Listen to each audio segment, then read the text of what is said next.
তো বন্ধুরা, তোমাদেরকে একটা জরুরি কথা বলতে আসলাম। এপি ব্লগের প্রিয়া, তোমরা সকলেই চেনো।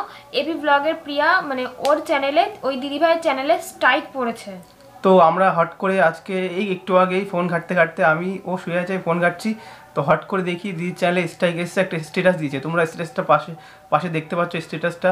তো দিদির চ্যানেলে হট করে কমিউনিটি গাইডলাইন স্ট্রাইক চলে এসছে। তো দিদি এক সপ্তাহ কোনো ভিডিও দিতে পারবে না, কোনো লাইভ করতে পারবে না, কোনো কিছু করতে পারবে না। তো তোমরা সবাই দিদির পাশে থেকো।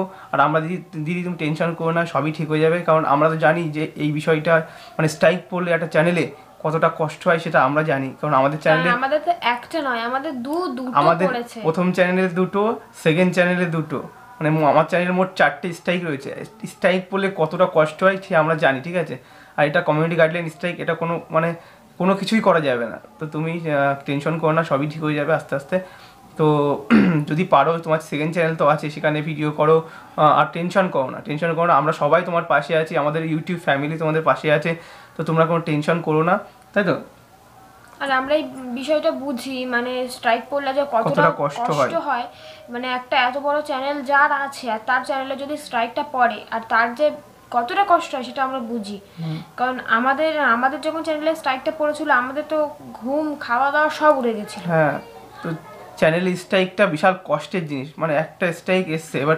আর যদি এত কষ্ট করে একটা চ্যানেলকে এত বড় করা, হ্যাঁ, তারপরে যদি স্ট্রাইকটা পড়ে যায়, তাহলে কতটা কষ্ট হয় আমরা জানি। তো দিদি তুমি কোনো টেনশন করো না, সব ঠিক হয়ে যাবে, আমরা তো আছি, তাই তো। আমরা আছি, কোনো টেনশন করো না, আমরা সবাই আছি তোমার সাথে, সবাই আছি, আমরা ইউটিউবের যত লোক আছি সবাই তোমার সাথে আছি। তুমি কোনো টেনশন করো না। আর পারলে সেকেন্ড চ্যানেলে ভিডিও করো, তো আমরা সবাই আবার যেমন দেখছি তেমনই দেখবো, কোনো টেনশন করো না। আর ওই চ্যানেলটা এক সপ্তাহে কোনো ভিডিও দিতে পারবে না, তোমরা সবাই দিদির পাশে থাকো। হ্যাঁ, এই কথাই বলবো, দিদি তুমি টেনশন করো না।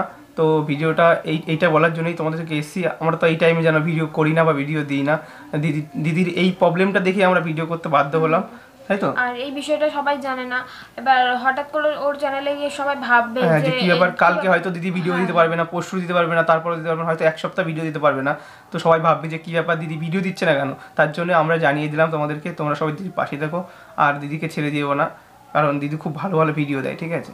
তো চলো, আর কিছু বলছি না।